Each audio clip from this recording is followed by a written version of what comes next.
Hi, everyone. Hello. Good afternoon, good morning, and Hi, good evening. everyone. I'm Hello. happy to have you Good afternoon, today here good morning, and as hi, part of everyone. the Public I'm Space happy to Academy. have you today. Sorry for the sound. I'm here today to present our monthly keynote lecture. I am Luisa Bravo, the founder and director of the Public Space Academy. And I would like to introduce you also for this lecture, our team, Via and Egle. As you probably know, Via and Egle are part of the team of the Public Space Academy, and they will be with us during the lecture, in particular to moderate the Q&A session. Hi, hello everybody. Yes, welcome everybody, and excited to be here today for this special keynote. Please, everyone, introduce yourselves in the chat and make it fun and lively.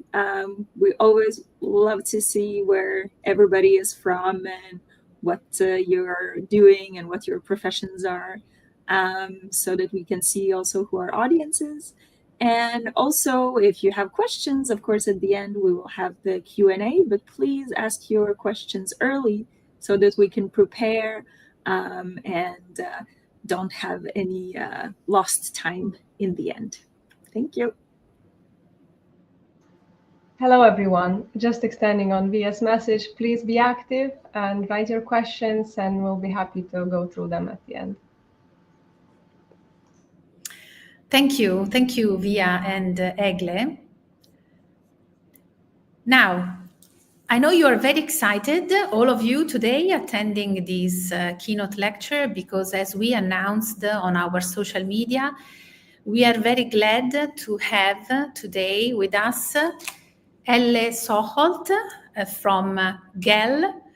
She is the driving force behind Gehl's 25-year journey, delivering people-first urban development from all over the world. Helle is a leading practitioner at the global scale on public space, and I'm happy that she accepted the invitation to be with us today.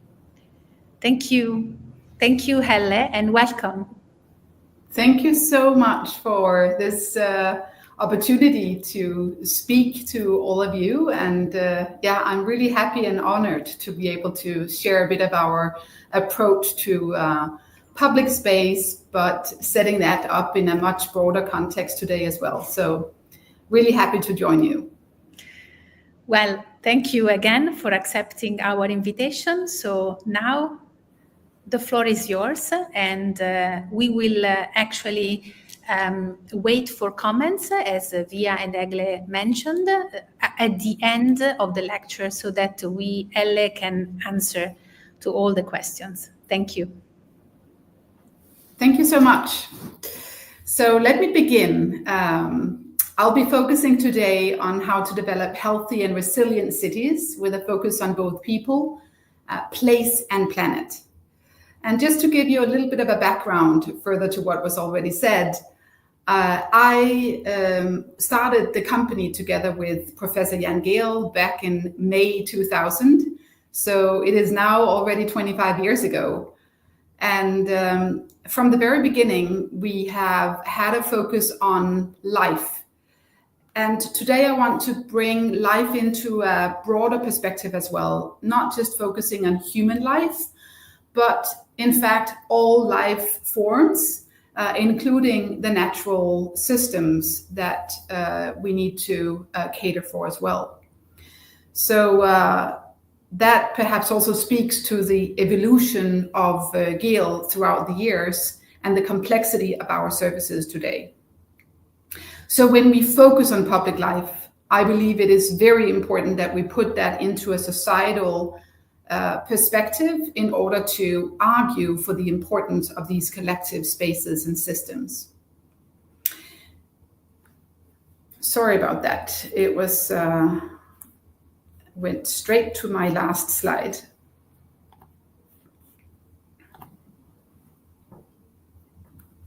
So Gehl's mission as a company has from the very beginning been making cities for people.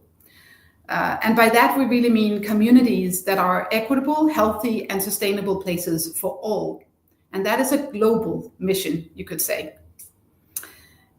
You can also see that from the prospect of all of our projects globally. We have been working for quite a while. So now we have this global portfolio of work from a lot of different cities and places in the world.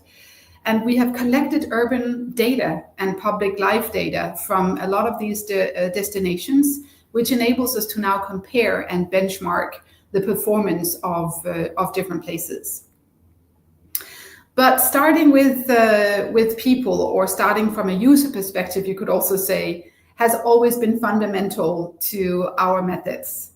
As you can see in this picture, human beings don't necessarily always do what is most fit for them, like in this case, walking up the stairs to the fitness center, but rather we are lazy creatures, we are energy efficient oriented.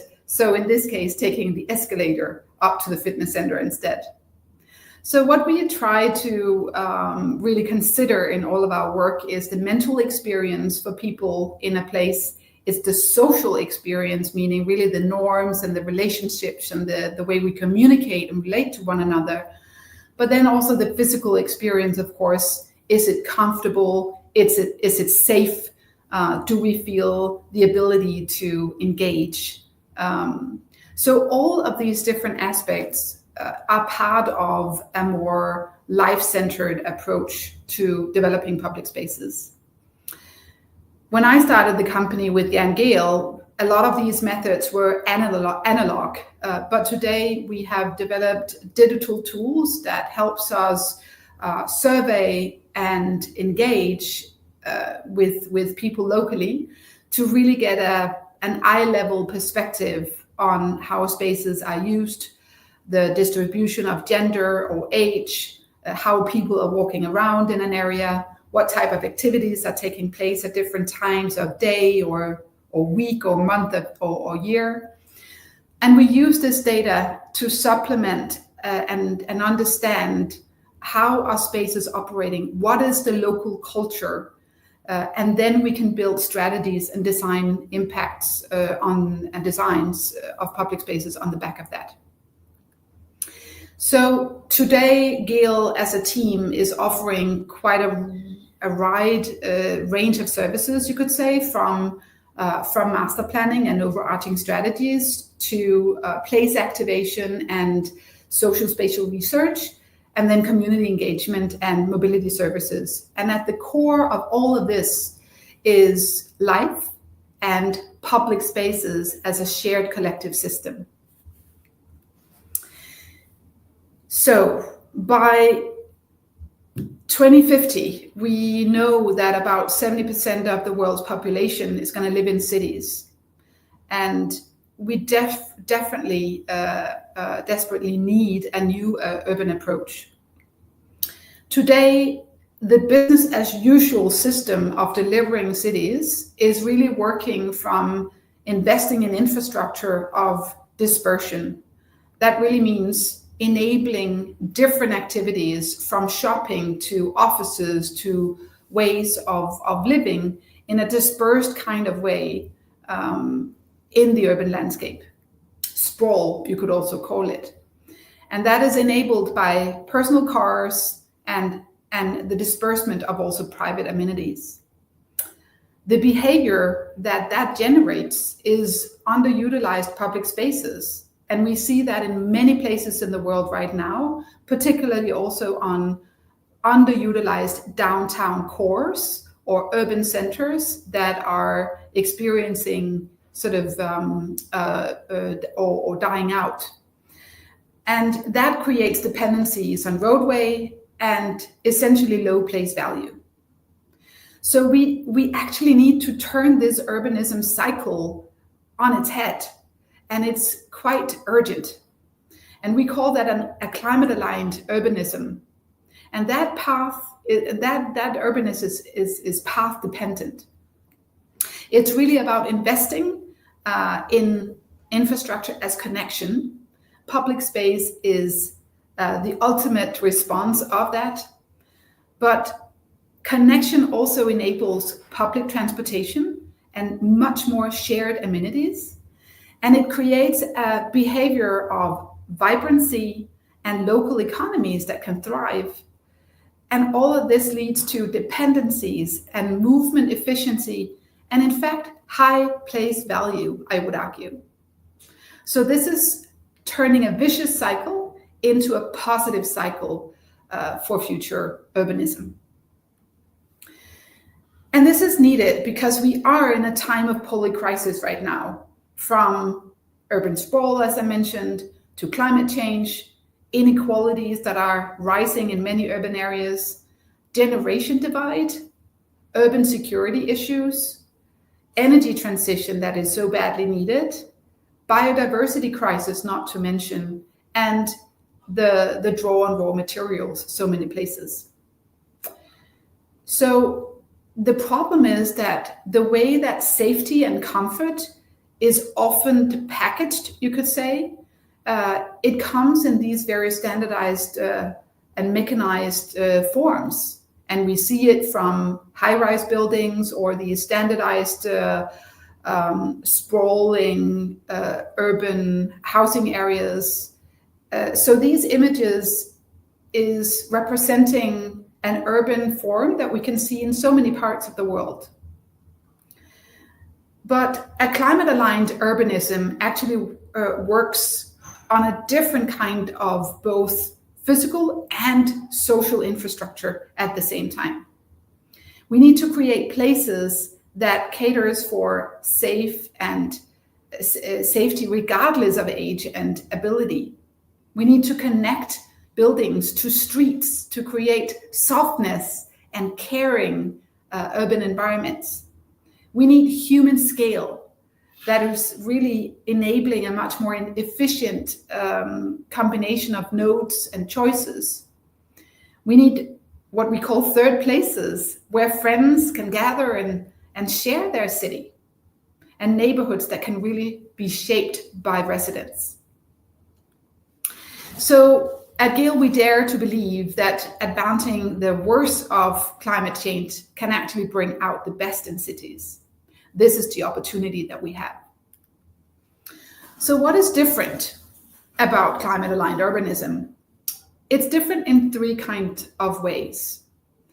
It changes the way that we move, the way we consume, and the way we live. We need a different way of moving in cities, where we use less time alone behind wheels and much more time together, actively having active mobility together. So this can be everyday amenities and services that are located compactly and integrated with transport, people that can move around in much more social and active ways. These pictures are illustrating different situations, like this photo from a project we've done with Bernard Van Leer Foundation, who is focusing on children in urban environments. From this picture from Dubai, where we have focused on low carbon mobility systems, to the activation of sidewalks, you could say, in so many cities around the world, an expansion of pedestrian space. And this is important as a people-centered approach, because even good intentions don't always lead to good outcomes. In this case, for example, in the city of Dallas, you can see the yellow area is where a high percentage of people live, and the red area is where there is a lot of low-wage jobs. You could say the DART system, or the actual mobility system, which is the black net that is casted here in the plan, is illustrating that only 65% of the residents living in Dallas Transit Core have access to only 4% of the regional jobs in the area. So even though there has been a focus on growing, you could say, the mobility system, it is in fact not connecting people with the opportunity to jobs.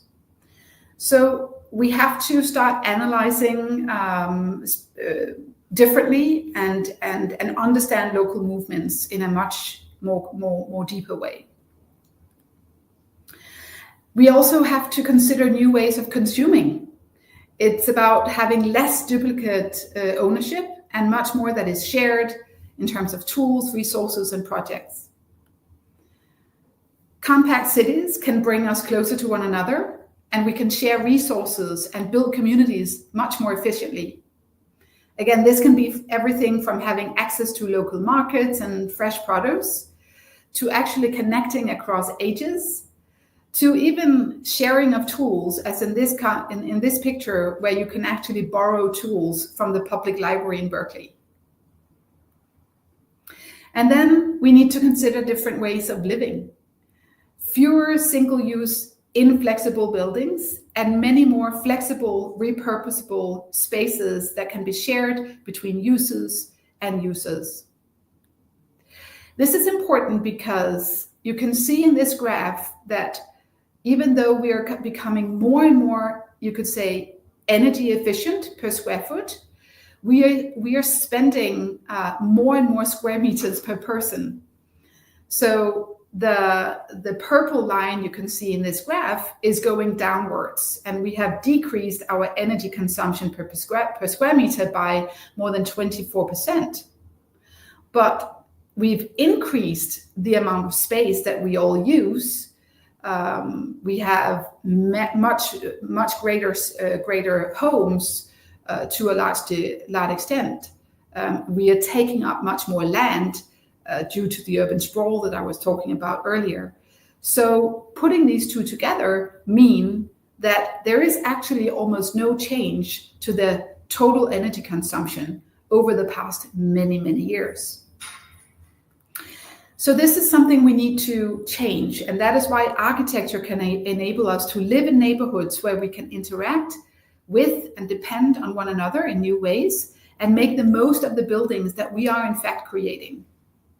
And that means, as examples here, the first example from Copenhagen, transforming all the existing buildings that we have is a necessary focus for all European cities, for all American cities, for many urban areas, because the most sustainable city is the one we don't have to build.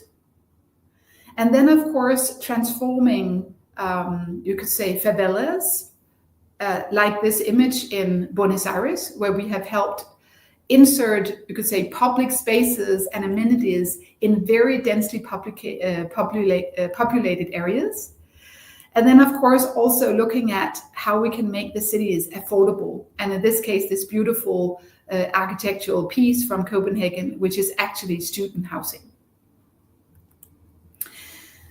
So it is at eye level that urban design reveals its quality.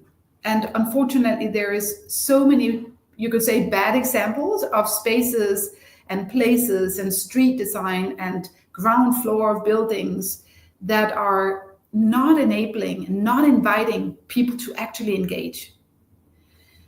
So we need to ensure that new developments can make the right choices. In this case, a new neighborhood that is growing in cul-de-sac Tempe in the US, where a completely car-free environment has been designed with focus on public spaces and pedestrian spaces in between the buildings, offering a completely new, you could say, type of housing and environment in the American context. We need to scale more of these types of developments. We also need to retrofit what we have already built, as I was already mentioning. Starting over is not an option for the climate. So we need to retrofit, preserve everything that is past investments, both economically and in terms of carbon.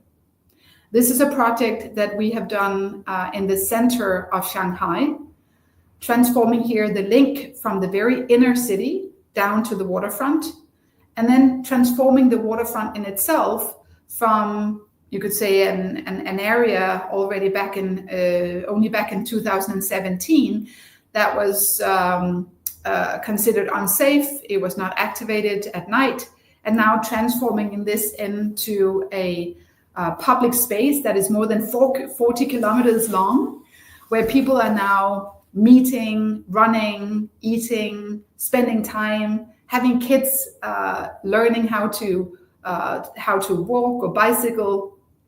It is phenomenal to see that more than 5 million people today have access to this space, which is the same amount of the entire Danish population. And that changes people's quality of life. Unlocking green space in the city of Bologna is another project that we are engaged in right now. We have many, many cities that are historic urban centers with very limited space for green, but we need to unpack and find every one of those small lungs that can become greener, where we can soften the environment, we can manage and lessen the burden of heat waves and heat islands, and we can deal with the amount of water that we are seeing so much more of, especially also in Europe and in Italy. And then, of course, ensuring multimodal streets. Like in this case, we are engaged and have been the urban design lead for the transformation of the main street, George Street in Sydney, Australia. In this case, we've worked for more than 10 years on the implementation of the light rail. And I was there just before it opened, now a couple of years ago. And it was just amazing to see how life has unfolded in all of central Sydney today. Repurposing infrastructure in Buenos Aires, as I mentioned, it's incredibly important that we don't think about public space as a luxury only for the rich and only for the commercial cores of our urban areas. It is really for everybody. And every investment we do in the core should be doubled in our poor neighborhoods. It's not so much about, you could say, gentrification. For me, it's about offering what should be a quality for all people to have access to proper public space, especially when you have less space at home. You need the luxury of actually being able to meet outdoors and having quality of life outdoors from your home. Another project here, developing biking in Carmel, Indiana. And this example, I think, is phenomenal, a project that we've done also with the Republican mayor. And this shows that pedestrianization, public space, mobility, it makes sense from across the political spectrum. It is not about right or left in politics. It is about what is sound politics for people, for the place, for the economy, and for the planet.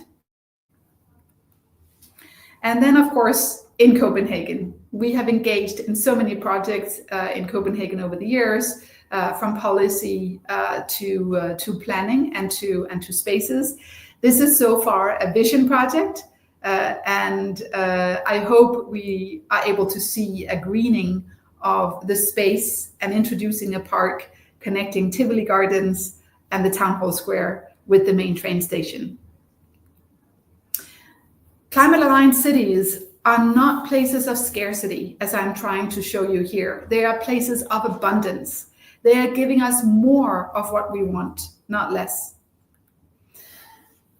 More in terms of health and well-being, for example. Urban design accounts for more than 65% of the likelihood of residents getting the minimum weekly exercise that is recommended by the World Health Organization. So, for example, if you have more than 122 intersections in a square kilometer, most people are likely to walk more than 2.5 hours per week. And that's the type of compactness that we need in our cities. In the city of Copenhagen, that has been enabled, and more than 62% of commuter trips are done by bicycle today. That is kids, it's young people, it's the elderly, it's young professionals, it's people working, it's people going to enjoy themselves, it's visitors, it's tourists. Everybody bikes in Copenhagen today. That was not the case when I grew up in the 70s, but this is something that has been changed and enabled over the last 3 to 4 decades. And this also shows how traffic calming is actually enabling the whole city to not just be live all over the place, but actually have calmness, good noise levels, places where you can actually just enjoy walking through the city.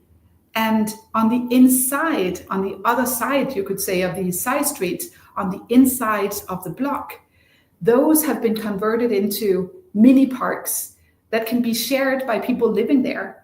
And this enables kids to grow up in the city today with access to outdoor space. They can play with one another.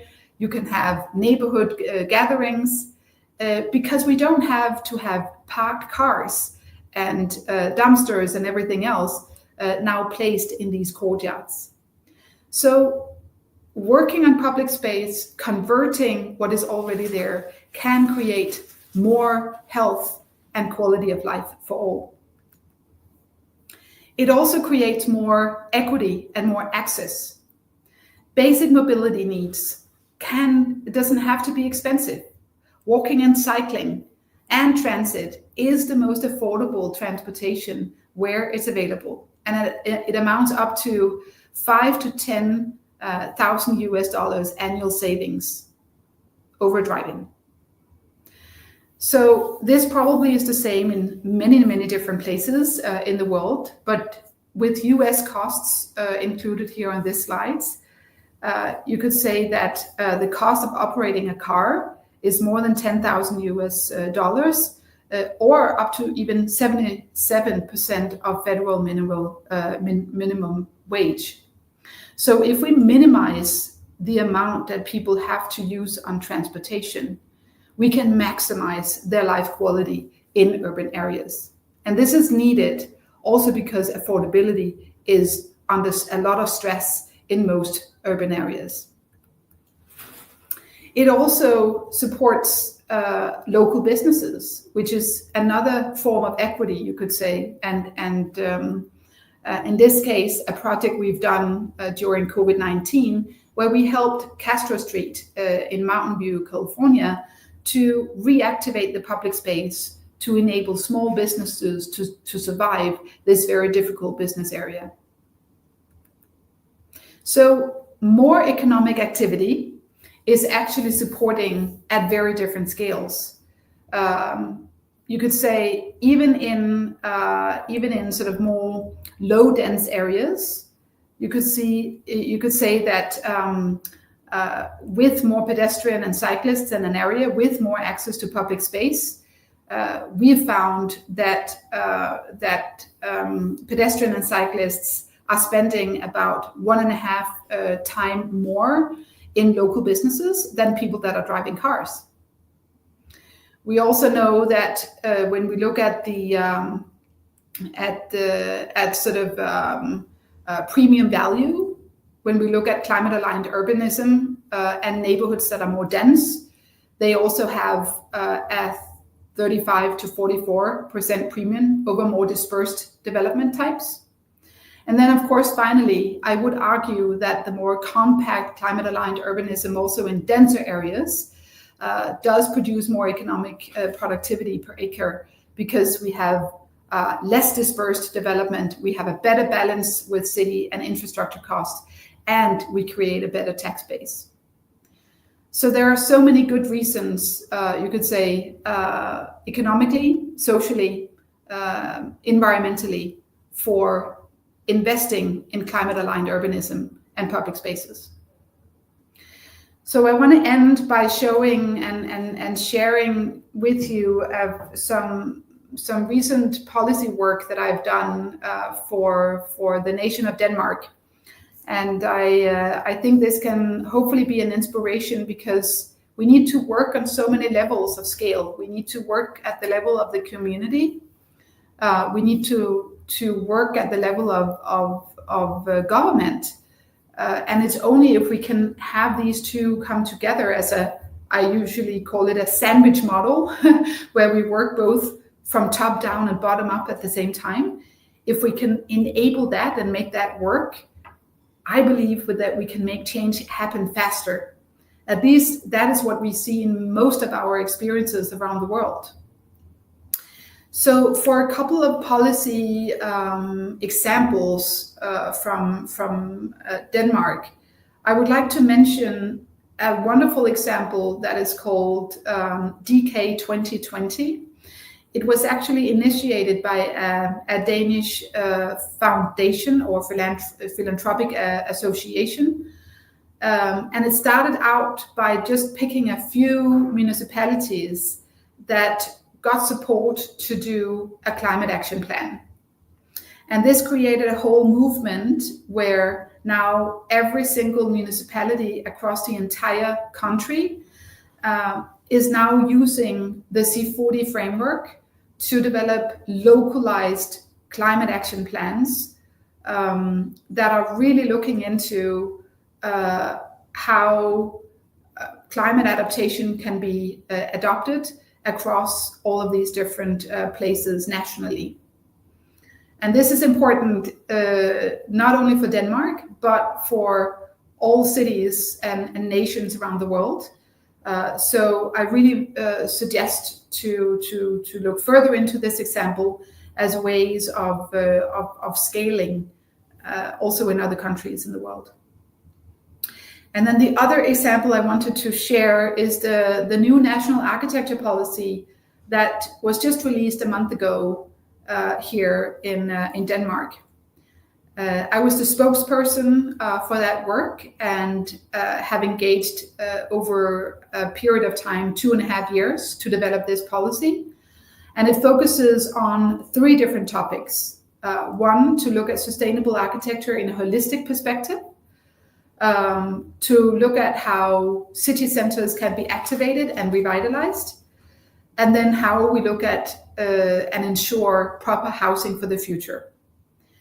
So as you can already see, these 3 topics are extremely broad. So what the expert group did was that we actually formulated or defined architecture not just as buildings or as public space, but architecture is everything that has a spatial consequence. That includes our planned landscape. It includes, you could say, our energy transition. It includes our cities. It includes homes. And it includes landscape architecture, all the way down to universal design of every final space and detail. So just mentioning here a few of the overarching headlines for this new policy. It's divided up into 3 main headlines. And we basically took what was a framework of almost 150 different recommendations that we came up with over these 2.5 years. And we realized, in order to have this policy become successful and ensure ownership across different politicians, we needed it to be very easy to remember and implement. So there is basically 3 main topics here, headlines. We need to make room for nature. So there is something we need more of. Then we need to minimize resources. That means something we need to do less of. And then we need to make sure that it has quality for all. So those 3 things can work as a framework, and we can double test, and you can all test all of your projects against these principles. Are you minimizing resources? Are you making more room for nature? And are you making it inclusive? So when we go through the various bullets here, it's been focusing on prioritizing and caring for the environment that has to be beautiful. There is so much of environmental policy work that unfortunately requires the transformation of buildings to be done in a way that we are not able to care for the original heritage of that architecture. And it's incredibly important that we think about the beauty of the building environment and the aesthetics in this as well, because everything that is beautiful is cared for, and everything that is beautiful lasts. We also need to maintain, renovate, and transform. I've already talked about these points, but it's so incredibly important that, again, the most sustainable building and the most sustainable city is the one we don't have to build. So we have to maximize the investments we've already made. And then we need to make it circular and build circular. In Denmark, only 4% of buildings, new buildings, are actually built circular. So there is a long ways to go in order for us to actually be able to design for disassembly and make sure that we have a circular economic system. Then we need to make room for nature, which really means greening of many more spaces. I already showed a couple of examples of that from other cities, Bologna and Shanghai. We need to strengthen and have a holistic approach to planning of the built environment. And that actually means very much working across sector, working across public and private, working in collaboration. And then when we come to the last point, quality for all, we have to look very carefully at the cultural heritage and the values that are already there. Living heritage is not only just what is old, it is also what is being used. And then we have to create inclusive forms of buildings that ensures that we can use the built form for different purposes, and then prioritize new mandatory coordination. So this is a policy that has just been launched. We were very happy that it was accepted by not only the cultural minister who is responsible, but also for the ministries responsible for planning and for housing. So hopefully when I meet some of you later on, we can in a couple of years perhaps discuss how successful the policy has been. But we do have a tradition for having architectural policies in Denmark. This is the third version, and we have now suggested for this policy to also be evaluated as it becomes implemented into policy, building regulations, planning regulation, and so forth. So finishing up here towards the end, I want to make sure that we have time enough for questions and dialogue. But I really urge everybody to embrace the urgency of the moment. There are so much change happening in the world right now. So let's make the most of those changes right now. Sometimes we need a crisis to actually act more coherently. To some extent, we saw a very collective act during COVID. And now we need to use the climate crisis and all the changes that are happening in the world right now to do the same. Start with life first and people and planet. Make sure that we then move to the next level, protect and transform what is already there. Look carefully into programming and engagement of people locally. And then make sure that you work persistently over time to achieve a green and just future. I think we need to skip the old planning models. And that means really mitigating, not just adaptation, but mitigating. So we need to stop and not continue, you could say, the infrastructure-led urban design and urban planning that we've seen and are still seeing to this point. We need a much more culture-led urban planning. We need to stop building shopping malls, urban sprawl, and city expansions that we are seeing it already. Even in Denmark, in places where the urban population is going down, we still see urban sprawl. We need to stop the functional emptying of downtowns that is just causing dying of retail. And we need to stop the monofunctional use of urban centers. Instead, we need to circulate infrastructure more. We need to focus on urban spaces and buildings that can be built in a circular way, supportive of restoring, reusing, reactivating, and transforming. And then we need to collaborate. It is incredibly important. There's nothing we can do in the urban that is not collaborative. Not a single, you could say, architect or planner or builder or city or philanthropist or activist can do a change in the urban environment by themselves. So we strongly collaborate. We need to work across municipal departments. We need to sync up pools of money.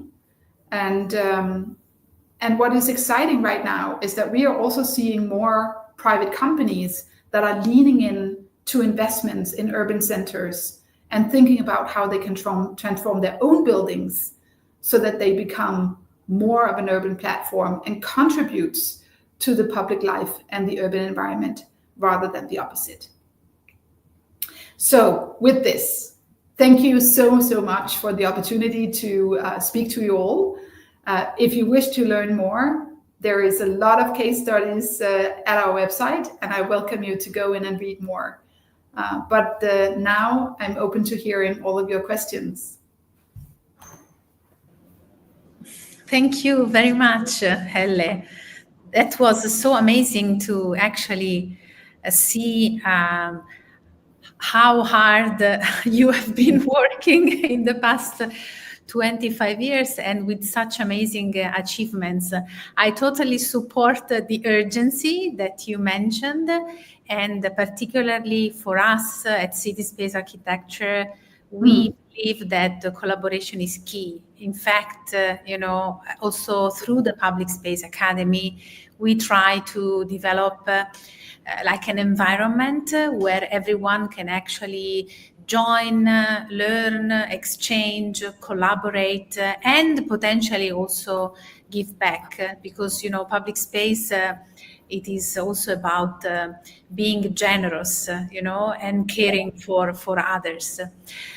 So I'm glad that with your lecture you have highlighted so many crucial points that are related to public space, not just purely architecture or purely design, but we can address through public spaces some crucial contemporary challenges. And public space, most of the times, can actually be the solution for improving quality of life. This is absolutely, the very let's say simple but yet so difficult concept that we always try to deliver anytime we talk about public space. But I think you perfectly summarized this complexity. Actually, while you were presenting, there was a question from the audience that I just want you to see. Camila was asking if there is any materials available to get a deeper understanding of your approach. And actually, I interviewed Helle in 2017, 8 years ago, And we published this interview on the Journal of Public Space. I can later share the link to the article. The article is in open access format, so you can read. And from that interview, I was actually rereading the interview this afternoon before your lecture today. I think that you have, in the past 8 years, you have expanded significantly the Gehl's mission, endeavor, and also reaching. You were already working at the global scale, but reaching momentum, for Gehl. Can you tell us more about your last, let's say, 10 years, where I saw this important growth of Gehl? Sure. Maybe just responding also to the question about material first, because as mentioned already, there are many case studies that are available on our website. I also really recommend reading the good old book by Jan Gehl from 1971, Life Between Buildings. It is still a classic, and it explains about human behavior in public space, and it has some core principles in it that we still apply in our work today, and that are very climate, you could say, and sustainability oriented too. So there are different sources of both books to be accessed, and as I mentioned, practice-related cases on our website. But coming back to our development, I think we came to a point back in probably 2018, maybe the year after we spoke, where we actually tried to discuss internally at Gehl, what does cities for people mean? Because it is not just the life between buildings, we sort of applied that also to the UN Sustainable Development Goals, and we saw that there was a need to expand, you could say, our purpose beyond just ensuring a paradigm shift in planning globally, but really making sure that public spaces and cities for people actually means more equitable cities, more healthy cities, and more sustainable and climate aligned cities. And that lens, you could say, has expanded or broadened the Gehl perspective. So we've now doubled in size, I think, since we last spoke, and are doing sort of a wider range of projects and types of projects today than we did last time. But I think we have tried to take the public space focus as almost a value to an even more systemic level, working for both governments and local placemakers. So that has been the focus over these years. And then in addition to that, of course, it's been a huge push for us to digitalize our tools. So luckily we had some beta versions ready to go when COVID hit. I'm so grateful that we had started this digitalization process early, because when the whole world closed down due to COVID, we were still able to carry out our services by virtual learning sessions and having local people go out globally and do a lot of the sort of urban anthropological work. And then we could do dashboards and data synthesis and analysis back in the offices. So there's been a huge transformation in the way that we work over these past 8 years. Yes, but this happened fast because in just 8 years, I mean, it's such astonishing growth of Gehl, and also, I mean, I can say without any doubt that Gehl is one of, if not the most important firm, leading the way in regard of public space, but not just design, but also thinking. And this is also something very important that you highlighted, and the fact that, this thinking is then included in policy making is crucial, because that's the only way we can address change in cities. Also to speak the language of policymakers, Yes. which can be sometimes, very difficult because the mindset is different, and the way they think about cities is different. And so I remember during the interview 8 years ago, we were talking about breaking the silos, which is still, one of the challenge, I would say. But now I believe the biggest challenge is actually to talk with policymakers and those who are in charge, of maintaining, adapting, transforming public space. So it's, I think this is because, I mean, doing this work from their point of view has so many complexities, which sometimes are completely detached from the work that the professionals and public space developers have, in their own process. So it's about putting together different processes that are following different priorities, and so to align the program into one big, important common goal. What do you think? Yes, I think we need to speak about maybe not public space as a goal, but public space as a means to the goals. And many politicians, for example, in cities, they have aspirations for their citizens to become more resilient or healthier, or live longer or better at the age of as they age, or they have the ambitions to attract more talent or more businesses, or they have the ambition to transform the downtown, or we have to connect the built environment to those political ambitions and show our politicians and elected officials how the built environment can actually enable some of these goals and aspirations.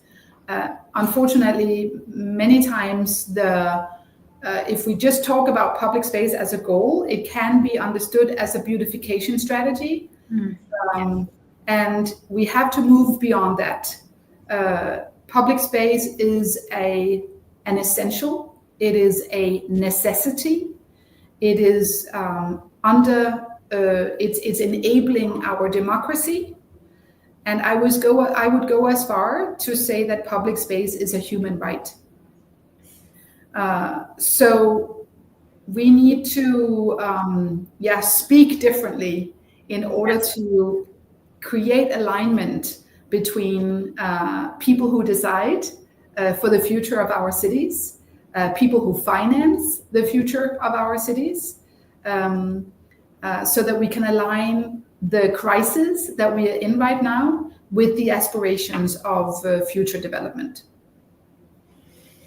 Yes, amazing, Helle. I totally agree. Actually, on the Journal of Public Space, you will find a quote from a statement I made at the United Nations where I actually say that public space is a human right. So absolutely. I mean, I'm from a different perspective from yours. I'm mostly, from a civil society organization. So I like to call myself an activist for public space. So I'm glad that our visions are actually on the same page. So now I want to invite Via and Egle to actually moderate the questions from the audience. Or if you have any questions for Helle, maybe.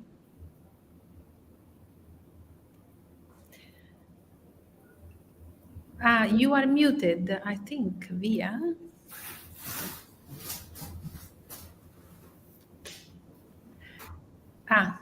We cannot hear you. Maybe Egle, you would like to take the floor?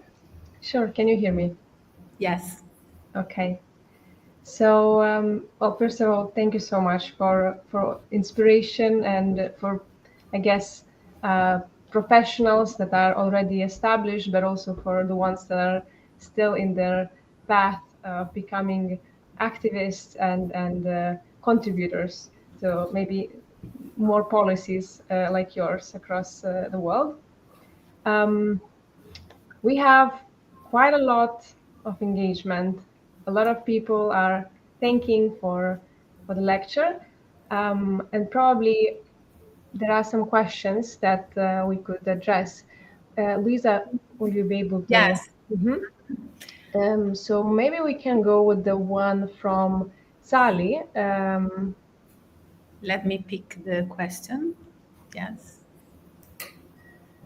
So she's talking about pedestrian first planning, and if there are some aspirations, adaptations for hill cities. She's especially related to walkability, accessibility, and of course car use. Yeah, she would like to see some examples or strategies for these more complex topographies. What is your take on more like geographical regions that are experiencing challenges?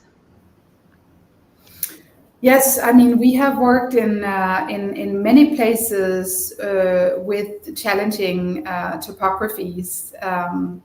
I think it's definitely possible to work with the extension of sidewalks. In hotter climates, there might have to be more focus on tree coverage, on other types of shading devices if it's very difficult to walk in an area. This is also something that we are working with in places like the Middle East, for example, in places like Southeast Asia. But I think we need to address issues around pedestrianization from different angles, both you could say from topography and landscape, but also of course from nature and climate. And then the last thing, culture. Many places I see that there has been a culture of pedestrians, but we've kind of lost it, and it's gone fast. Like I was in Malaysia, for example, and they used to walk and bicycle much more, but now they don't even walk a few meters because they would take the car just to drive, a few blocks for an errand. So our cultures, sometimes there is a perception that culture is strong and it never changes, and people tell me, oh, we can never be like Copenhagen, and we can never bicycle, or we will never walk because we've never done. I don't believe so. Culture is something that we can mold and shape and design for. In fact, all of our projects show that if we design for and invite for a particular type of life, we can have that happen if we just create space for it. So think about, I would say, these three conditions, then I'm sure that we can work on pedestrianization also in places with hard topography. Thank you. So clearly it sees that we need lots of activists around to engage the change, the cultural change. And maybe we could also jump to the next question, which is exactly related to the activism. It's from CJ Opperhauser, and he's asking, how would you describe the link between facilitating vibrant public life and climate action?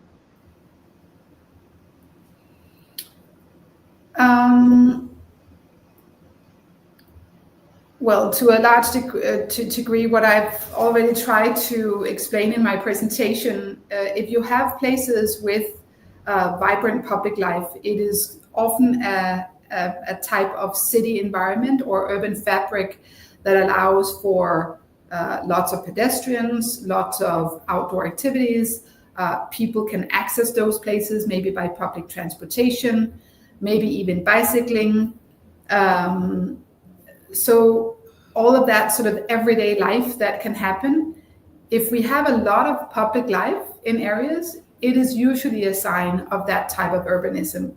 And that urbanism is more climate active, you could say, or climate sensitive, because we are using less carbon, we are using less space and resources and infrastructure.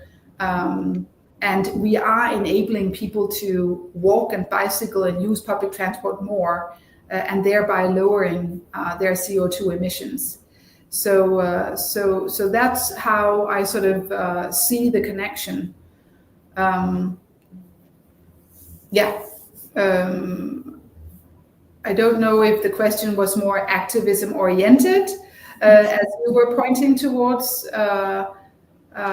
But of course, public spaces have always been places for public opinion, and places where we can also showcase new behaviors, new opinions. We do a lot of piloting, as we call it. Others might call it tactical urbanism, but we use a lot of piloting in our work. And that is essentially to test how a space could operate differently. And if you then change the mechanism for the local public life, you can actually go out and measure quite concretely, what is the effect on climate? What is the effect on local economy? What is the effect on transportation? And what do people think about it? So what is the effect on public life, of course? What type of activities happen?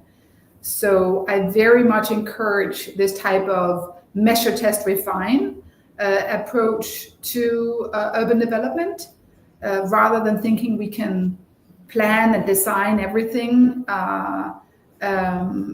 so far in advance. I really think we need to work on both the small projects that are big, quick, and then the medium projects that are maybe long, sort of medium term, while we are still working on the large, extra large projects that we know take a lot of time in the urban environment.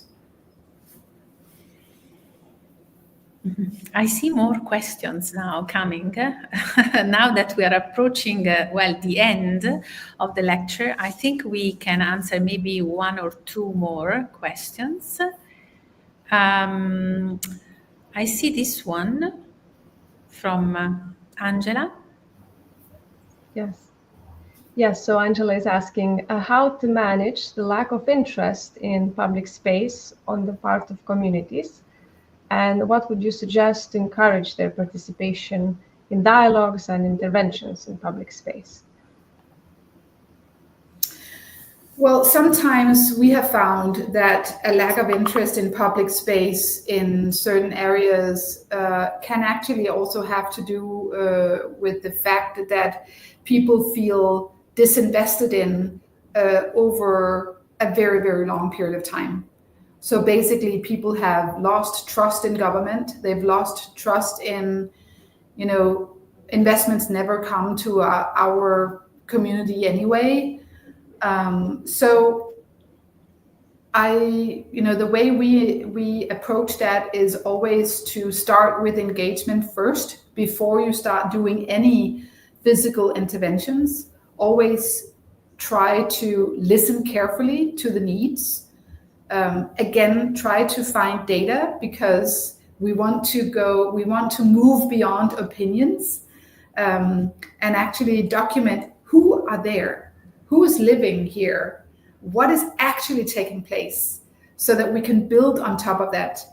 And then make sure that you show up persistently in an area, so that you start building that trust in an area. Don't just pop up with something on one Friday and then think people will be super overly happy about that one thing, because the next week they are as disappointed as they were before.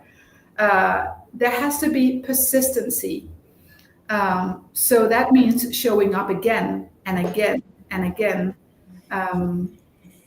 And one of the things that I think have worked very well in also, you could say, more deprived neighborhoods in, for example, Denmark, is that there has been a focus on long-term planning, where there has been programs, publicly funded programs as well, that have ensured funding over a much longer period of time than the usual 4-year budgeting cycle that we often see in cities. And if you already all of a sudden have a 6, 7, 8 year budgeting cycle that is secured for a certain area, then you can start building trust with the community, and you can start actually offering change. So yeah, that's some of the things that I would suggest. Yes, totally agree on this as well. Well, I think we have the last question from Via. Actually, she had a technical problem and she is very sorry she cannot be here on stage to ask a question and to congratulate for your lecture, Helle. She actually wrote me that we have more than 50 participants attending the lecture online from Europe, but also from the MENA region and from the US. And she has a question for you here. So, Helle, maybe you can read. Yeah.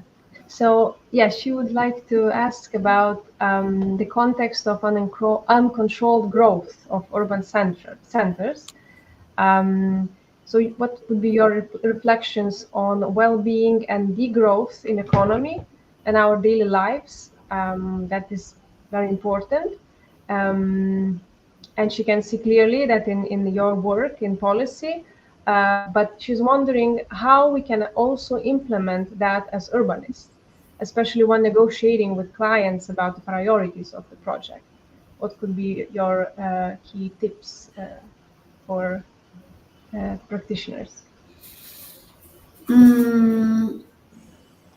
Oh, this is a difficult question, but we do need to understand that space and land is a limited resource. It's not an unlimited resources, as if we have approached it for now. Land is scarce. We need to protect nature. We need to protect agricultural land. So some of the policies that I was mentioning that we are implementing in Denmark at the moment is looking very carefully into, for example, not allowing the continuation of building these commercial areas outside of the city centers. That is basically causing more spreading of people, more spreading of commercial activities.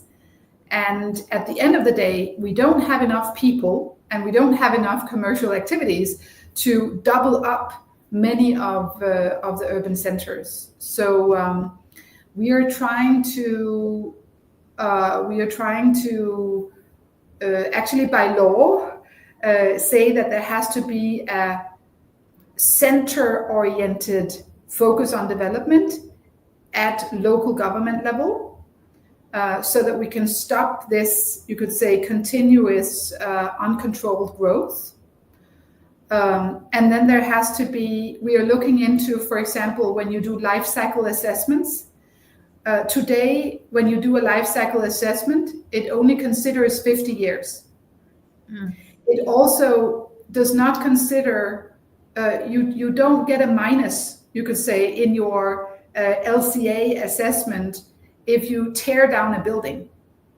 But maybe in the future, we have to change regulation like that. So when you have to do an LCA on an area, maybe there has to be requests for tearing down building is actually calculating negatively in your LCA assessment for a building or for an area.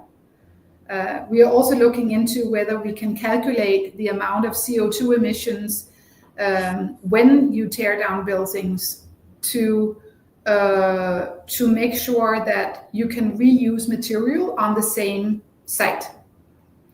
So some of these policies and recommendations that I was talking about before now has to be followed up by actual actual sort of law and changes to the building regulation and to the planning law. And those are the steps that are being taken right now in Denmark as a way of implementing. In the EU, there is a lot of focus already now on the insulation, for example, of the existing urban built form. And there are very ambitious targets for sustainability and energy use and transformation of our existing built form. So I think we need to use that as an opportunity to use what we already have, transform the buildings that can be transformed, reuse all the material that we can. If we have population areas where population density is going down, maybe that those buildings can still be used as material for areas where we actually see growth. And then we need to be very creative and create the most beautiful reused buildings where people can both work and live in the future, but working from what we already have. Well, it's a very nice conclusion of your lecture, I would say. Well, it was great. Thank you again, Helle, for being with us today and for share your knowledge and your very important learnings from the last 25 years. And I hope that everyone enjoyed this lecture today. I guess so, because we have received a lot of comments on our social media. The lecture is recorded, so you can always watch it later, re-watch it in case you missed some key parts. And we will keep organizing keynote lectures, and we will soon announce the next lecture from a scholar in South Africa. So thank you again, and we will meet you next month. And with Helle, we hope to meet you soon in Copenhagen because we would be very happy to organize a visit of the Public Space Academy in your office in Copenhagen. You are most welcome, and thank again for the invitation. It was a real pleasure to join you today. Thank you. Thank you very much. And see you all soon. Bye. Bye.